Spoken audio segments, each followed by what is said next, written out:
welcome to our 2022 Wildwood 42 FLDL Grand Lodge. Start right in the back center here. We've got your cable and satellite inlet, so you're just going to pop that port open. On the left you get a cable inlet, on the right it's going to be a satellite inlet. You're just going to take your coax cable, plug it into there, fire up at your TV location. Right around the corner here, right in the bottom, we're going to find a stabilizer jack here. You'll find another one in each corner of the unit. What they're going to do is they're just going to run down, contact the ground, give it another turn or so just to firm it up, and it'll just get rid of any sort of bounce or sway that you have in the unit right now. Keep things firm while you're out camping. These two guys right here, just adjustments for your slide, nothing there for you to worry about. Above that we got a storage compartment, magnet just holds it open. On the left side here we got a water hose for you, and I'll show you in a second here. For your short cord, we've got this adapter here for 15 amp to a 30 amp, so that you can plug your adapter into that and then also plug into a standard household outlet. So if you're looking to charge your batteries or run your fridge, you have the power to do so. Behind that we got this little jack here, runs all of your stabilizers, right? Just a 3/4 inch end, fits onto all of your stabilizer jacks. In here you're also going to find your sewer hose, so just take note of those two ears right there. That's how I'll be hooking it up to your sewer system, and the hose itself, once fully extended, is about 20 feet long. Right behind that we got the TV box for you, so if you're looking to pull the TV out for winter storage, you got somewhere to keep it. And also right in the back there we've got all of your vacuum hoses. Can't quite reach them from here, but once we get inside I'll show you how to get to them from underneath your bed. Close that back down and a step forward. Up top here we've got your shower, so key, like just like that guy there, just opens it up. Get a 3-foot hose, standard head, hot and cold water. So the dog's out getting muddy, you can spray him off before he gets inside. Closing that back off is going to be the same way, just locking it down with the key. Down from there we're going to find your short cord connection. So you get this little port right here. As you pop that open, you're going to see a little metal tab in the bottom corner there. It's going to line up with this metal tab here. Just kind of press it in, give it a little 1/8 turn. That'll lock it into place. And then you can see you get the threaded collar there to really lock it down. Following the cord back, we are going to find a 50 amp end here. So not all campsites will have that for you. Some will, some won't. If they do have it, by all means just plug straight on in. If they don't, odds are they do have a 30 amp end, so we do provide you with this dog bone adapter here to go down to a 30 amp. And then like I just shown you, that 15 amp adapter would plug into there, and then you could plug it into a standard outlet as well. Just do keep in mind that every time you go down you are losing 20 amps, right? So 50 amp to a 30 amp, then to a 15, halving your power pretty well each time. I will go over that a little bit more inside, but basically you're going to lose half of your appliances. So I'll go over it again. I'll just go over that a bit more once we get inside. Just ahead of your power connection there, you've got this black tank flush. So you may notice over time you've dumped your black tank. You know for a fact it is empty, but your monitor panel is still reading 1/3 or 2/3, whatever it may be. Typically that's some debris inside of your tank just hanging between the probes causing that misread. So what you can do is just take your water hose, plug it into there, open up your black valve that we'll show you in a second. Then you can just turn on the water and that'll just flush out that tank, getting rid of any sort of debris that could be causing that issue. Up from there we've got access to your hot water tank here. So you can see we've currently got that bypassed right now. We're currently winterized the unit. Right, so before you ever turn it on, you've just got to switch right inside the unit. We'll show you that once we get there. Before you turn it on though, you just want to hit the relief valve right there. If you did have this tank full, you'd get a little bit of water coming out the bottom of the unit, basically just following this tube here, and it would drip down underneath. If you are getting that water, it's letting you know you're full, you're safe to fire it up, you're not going to damage anything by doing so. If you're not getting any water out, you just want to make sure these valves are up, pointed towards the inlets to the tank, and make sure that guy is full before you fire it up. Close that back down. Straight down from there we've got basically the entirety of your sewer system here. So on the left you've got a gray valve, on the right we've got a black. So that black valve is controlling your black tank, which is filled from your toilet. So when you're dumping your tanks, you're going to want to dump that black valve first. Once that black's done, we'll come to the gray. Gray is filled from your bathroom sink and your bathroom shower. So that's of course going to be slightly cleaner water. We'll dump that last just to help keep that hose as clean as possible. For this cap here, you're just going to kind of press it in and give it that turn. Then you can pull it off, and you see it's got the exact same ears that your sewer hose had, so that'll attach the same way. Just press it in, give it the turn, and there you go. Back from there, you've got your freshwater tank drain. Slide that open, drains out your freshwater tank. And then right in the back there, that is just a straight out connection from your washer dryer if you were to have one installed. Just ahead of that hot water tank compartment, we've got your freshwater connection. So you just take your water hose, stick it into there, turn on the water, and that fills up your freshwater tank. You know that tank is full once it starts spitting water out of that vent there. Down below that is your city water connection. So the same water hose will just plug into there, turn on the water, and it'll just pressurize the lines throughout the unit. Ahead of that, we've got the exhaust for your furnace. So if you're ever running your furnace, you just want to make sure that's not blocked off. It does get hot. And then right by this back tire, if you kind of reach up into the back, they're a little bit hidden. I don't know if you can see them there, but you do have 2 valves here. Those are your low point drains. So you just be opening them up, and that would allow themselves to drain themselves out. Purpose of that would be if you're leaving the trailer for a while, you don't want your water going stale or stagnant. You can allow it to just drain out before you go. Or for winterizing, you just want to make sure you get all the water out before you go to pump your new antifreeze through. Another step forward, we're going to find another sewer connection here. So same thing, just pulling the cap off. And there you go. This one is dedicated to just your kitchen sinks. This will be referred to as your galley once we get inside. And then up towards the front of the unit. So back here up on the frame, you got that little white box there. It comes with this little red key. That's your battery disconnect. So with this key out, that's it of course off. Have that in and then turned up towards on, and that's your batteries now turned on. The battery itself is housed inside of this box here. So as long as you're plugged in through that short cord in the back or your 7-pin to your tow vehicle, that battery is charging for you. These two knobs there, if you just loosen them off, push them back, you get access to your propane valves here. So for the video, I'll just pull this guy right off. And then we can show you, we've got your auto changeover back here. So you do have that little bit of an arrow, it's pointing you over to this tank right now. So it's just letting you know we're running off of this tank. See, we're currently green, just letting you know that propane is currently present. If it were to go red, at that point, it's just letting you know there's no longer any propane there. So you just flip over to the other tank, run off of this tank while you get the other one filled. In front, you're going to find a standard tongue jack. One way's up, the other way's down. And around the other side of the unit, pretty well just got a blank side here. You've got your patio entrance. So for your step here, you're just going to pull this handle, flips on out, and that last step flips on over. That is all locked right now, and I don't have keys for it, so we'll be entering through the back bedroom. Right in the middle here, I've got a GFI protected outlet. Above that is your cable and satellite outlet. Outside here, you can see you've also got your exterior speakers.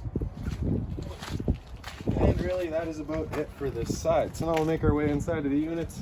Open up the door here. You can see you got that little slot right there. That lines up with this T-handle. Just holds that door open for you. Prevents the wind from throwing it around. On this step, you're just grabbing that step there, pulling it straight out. Flipping this step over, and in we go. Alright. So when you get in here up on the wall, you got a light switch there. Turns on all your bedroom lights. Above that, we got a thermostat, so this controls just your rear air conditioner. Do keep in mind you've got 2 air conditioners installed, and like I was saying outside, if you're using that adapter to go down to a 30 amp, you can only run one of the 2.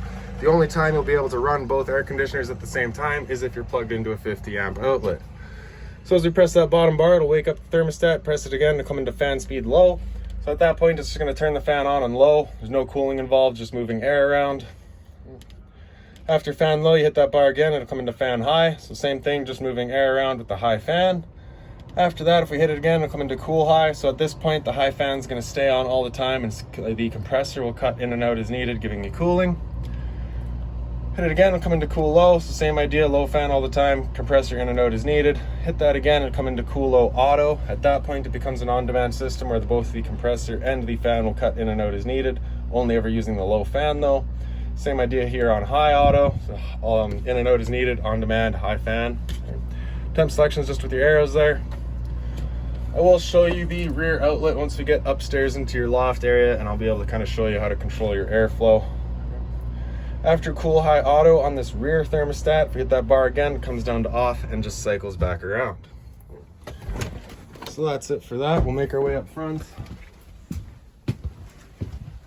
So right straight in from your patio entrance, we've got this little control panel up here. So we get your slide out switch down there. We're just going to press and hold out, and they are all linked together, so they'll all make their way out. They're on a hydraulic system, so kind of just whatever's got the least resistance is what's going to go first.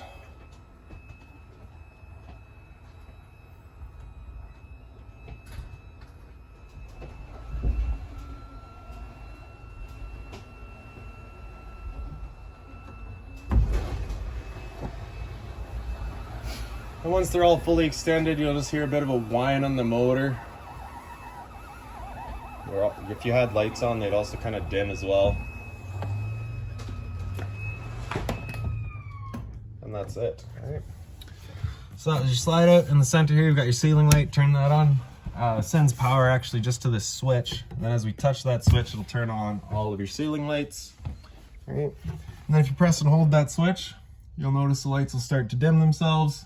Once they dim down all the way, if you continue holding, they'll dim themselves back up.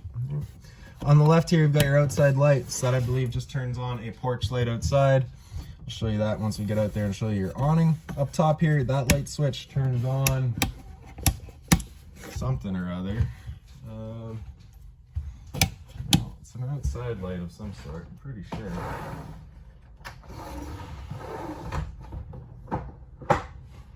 Right, does your awning. That's your awning light. Right. Then those two switches are just blank, and then on the left side there you get your water pump switch. Turn that switch on, draws out of your fresh water tank to pressurize your lines.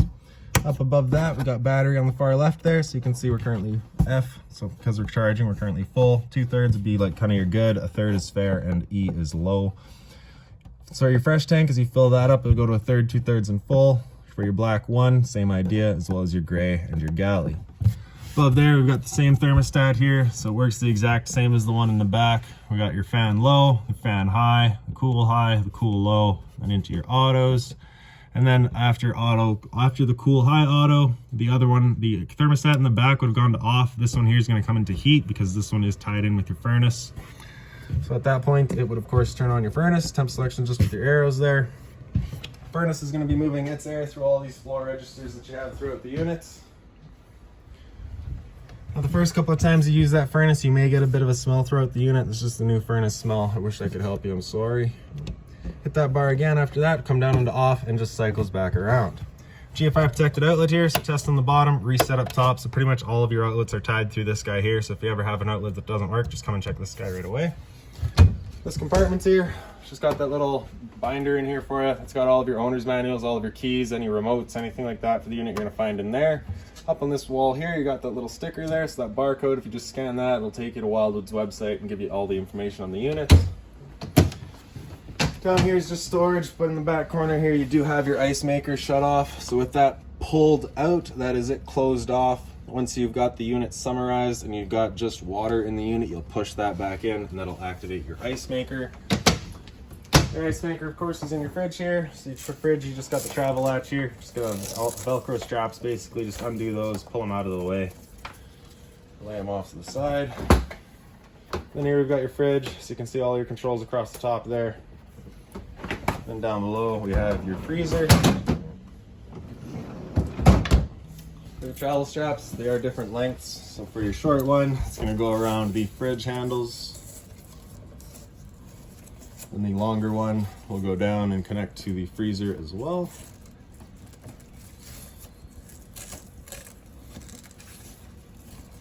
All right. Microwave here is pretty standard, just like home, just with the addition of kind of your convection. Nope, no convection. Just with your lights in the bottom here. So you have your light there. If you turn that on, you get your first full. Hit it again, coming down into half. Your kind of your night light, I guess you'd call it. Hit it again, goes to off, cycles back around. Beside that, we've got your fan speed. So of course, propane stove is putting off fumes whenever you're using it, so you just want to make sure that fan is turned on either speed 1 or 2, just making sure that we're evacuating said fumes. For firing this stove up, you're going to press that knob in, turn to the little light, hit the igniter there, and press and hold. So as you can see, if you release right away, the flame does not stay. So you got to press and hold that knob for a few seconds, turn over to your desired temperature, and then you can release and it'll hold itself. Same thing for all three. I have found that this center one seems to be the most finicky in all of the units, so just give it that extra second. There we go.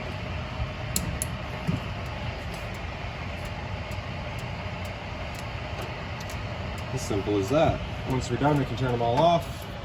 Down below that, we got your stove. So as you open that up, you got this knob on the left there. You're gonna push in, turn it over that little igniter, press and hold. Then you can hear that clicking going. So if you just look in the back corner there, or right in the back center, I guess, really, you got the little pilot light back there. So once you have that guy going, then you can release the knob, turn up to your desired temperature, and she fires right up. Once we're done, we can turn it back down to just pilot light, and it'll hold just the pilot light for you. But if you're traveling or leaving the trailer for a while, you just want to make sure that guy's right off. I will also say the first time you go to use your propane system, especially if you've been away from the unit for a while, it will take a minute just to fire all these guys up, just as you've got to clear all the air to the propane lines. That is normal. Timer on the right there, so just as you turn that, it'll go, I believe you get up to like 24 hours or something like that. Storage all across the top here. Still is right above the counter, you get that one little light there, so you can see what you're doing. We got your drawer space here. And then again off to the side, a bit more space there. In the island, you of course have hot and cold water, mobile head with the shower head feature. The fold-in cover, right? It is stainless, so if you're looking to put a hot pot on there, you can do so. Storage all down underneath as well. As being mindful of our drains and our water lines. Of course, don't want those broken. And then just on the one end of the island here, you've got a power outlet there, as well as that light switch. That light switch just turns on a little light down on the bottom. Night light, accent light, whatever you want to use it as. Your pantry here, as you can see, you do get all the space, as well as the one little garbage bin down there as well. Then in your entertainment area, so of course got the TV. Your remote is in that binder over there. Pretty well all set up. It is on a mount, so if we undo this strap here, it would lift up and out, which would give you access to all of your connections, which are right behind it in this corner here. Super convenient. So this one on the right here is your cable and satellite outlet. Not quite sure if you can see it there. That is hooked up, or sorry, that's gonna be your antenna outlet, so that is hooked up. Cable and satellite outlet in the center here, and then on the left is just your power outlet overall. This light switch on the left there does a little accent light across the bottom. The stereo here, so power button in the center there wakes it up. Alright, so we hit mode to cycle through all of our modes. So you get radio, auxiliary, which is in the front here, TV, which I believe is HDMI or just through the back of the unit, DVD through the back of the unit, Bluetooth connect to your phone, and then we get radio as well, of course. USB is just charging. Hit select, you can get through all of your settings.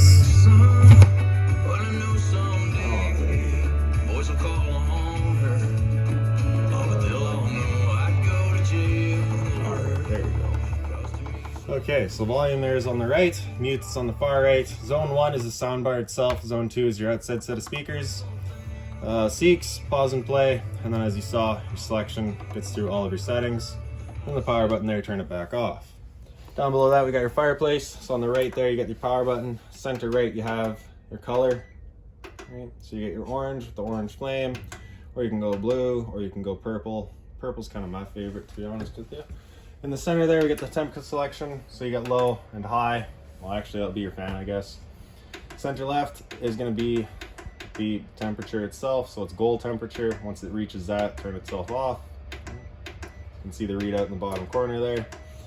On the very left you got a timer, it's 1 hour up to 8 hours, and then the power button there, just turn it back off. Around the front of the unit you do just have this emergency exit here, so you just be taking these two red tabs, pulling them in towards the center, lifting up the window, and that is your emergency exit.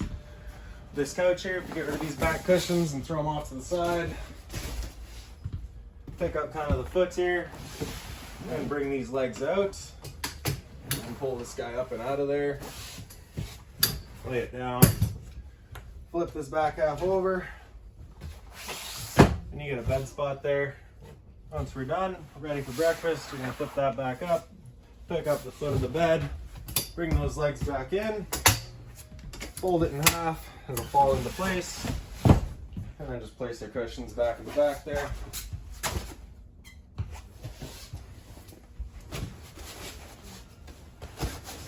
So you do have power outlets on either side of that couch as well. And then into your kind of lounge area here. You've got light switch kind of in the center here. So the light switch on the left turns on your left light, light switch on the right turns on the dinette light. For the recliners, you just got that handle right there. You're gonna pull that and it'll kick its way out. A couple of cup holders there, as well as a little storage space. Same thing on the side there, pull the handle, kicks itself out. Emergency exit and slide, both on these red tabs. You're gonna pull that back, open up that window wide, pull the screen back with it as well, hop on out. Now just real quick with these windows, I see it all too often where people think they've got them closed, but they're just kind of just hung open a little bit. Don't be afraid to kind of not slam it, but be firm with it and make sure that when it is closed, that this latch is completely in place. All right, so your dinette there, pretty straightforward. You get your chairs with all the travel straps. And then just in the hallway here, you get this one big switch right there. So as we turn that on, see your ceiling fan kick on.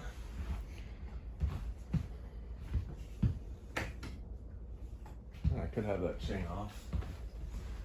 So you do have the chain here as well. That's your speed selection. Yep, there we go. All right. So I believe there's 3 different speeds there. And then just on the opposite side of that, you've got the up and down control. So just which way you're pulling your air, pushing it down or pulling it up. All right. And then right inside from your patio entrance, we've got your fire extinguishers. So that's standard, pull the pin, point and shoot. Down the hallway, down on the bottom, right below that 120 volt switch there, we've got your LP detector. So propane's heavier than air, it'll sit on the floor. This guy detects it and starts going off. Your light switches here, the one on the left does your pendant lights above your island. The one on the right does accent lights above your slides. Can't really see them right now, but they are there. They show better at night. Into the bathroom here. So right in on the right, we've got your light switch there. Hot and cold water at the sink, of course. Power outlet on the side there. As we open this up, you're going to find a little toilet chemical sample. So just there's the manual there for it. Basically, all you're doing is once you've got that tank about half full, you're going to take that full bottle there, pour it down there, and that'll just help degrade everything that's in there and keep everything a little bit fresher. Beside that, you're going to find a toilet paper dispenser. We just don't install that because location is entirely personal preference. Beside that is a little drawer for you. Then we get into your shower. So the travel latch is just in the back corner there. You're going to pull that up, and then you can open and close your doors. You do also have a latch on this side as well, so if you wanted to take the doors and bring them all the way over, you can latch it on this side too. Of course, we need to show you here. So you get the stainless head and hose. You do have all the different options on the head as well, so you can kind of go to your shower head. You can do a kind of concentrated spray, whatever you want. All right. And then the toilet behind me here. So as that opens up, you just get your flusher on the right side here. Then up on the wall from there, we've got your fan speed. So sorry, your fan, your roof vent. You're gonna turn that switch on, and then you can press and hold open, and that roof vent will open up. If you just look through the grills here, you can just kind of see it. Once it's open all the way, it'll just stop. And then once you're done, you're just gonna close it.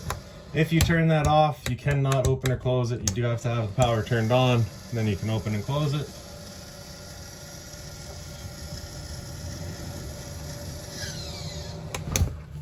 And then right behind me here, you got some storage space. Also in the back there, you've got your hot water switch. So you're just gonna turn that switch on, turns on your water heater. And there you go.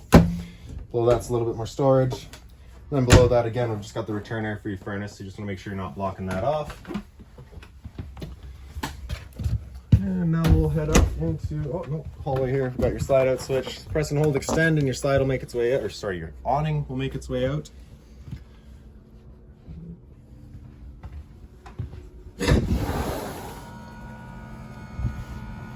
Once that awning's fully extended, we're gonna see a little white flap come out.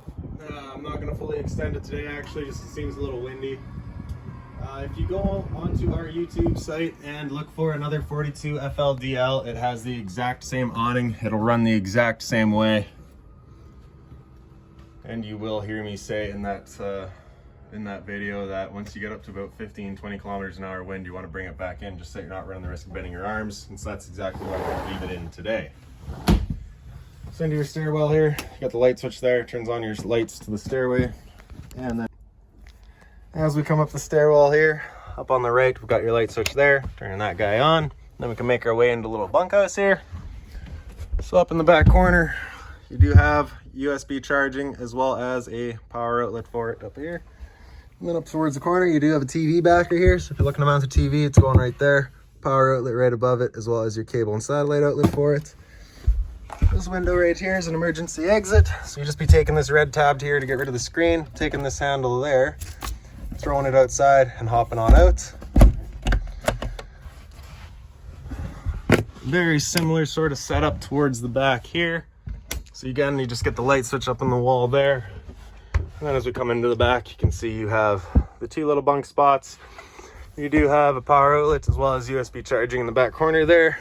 Same emergency exit window here. Red tab gets rid of the screen, handle outside and hop on out. Kind of a closet spot right here. Okay. Up on the wall there, we've got your cable and satellite outlet, power outlet, as well as the unit being pre-wired for Wi-Fi. And then on this side here, you get the same power outlet and USB charging. And then right above my head here, we have your air conditioner outlet. So like I was saying downstairs, you've got kind of a couple different options with it. Once you have it turned on and moving air, you can basically have this louver here open, in which case it's just going to be dumping all of its air out into this living area here. Or you can close it off and it'll start using the ceiling ducting throughout the unit, as well as sending it down into that lower bedroom. So now as we make our way back downstairs, we'll come into the back bedroom. And in here, we've got your little closet spot in here. So this is actually what is pre-wired for a washer dryer setup. So if you wanted to install those, they'd be going right in here. And then your closet space over here. Now if you're looking to winterize the unit yourself, you'd be pulling this drawer out. You have a little ear down there. This one will go down. The other side it'll come up. And that'll allow you to pull these drawer right out and give you access to your water pump, which is right behind it. Another little drawer button down below that. In the bed, you do have USB charging as well as a power outlet for just the one side, actually. Above that, you get a little reading light there. In the center, there's a little light there. It's just on its own center push button. Same reading light in the end over there.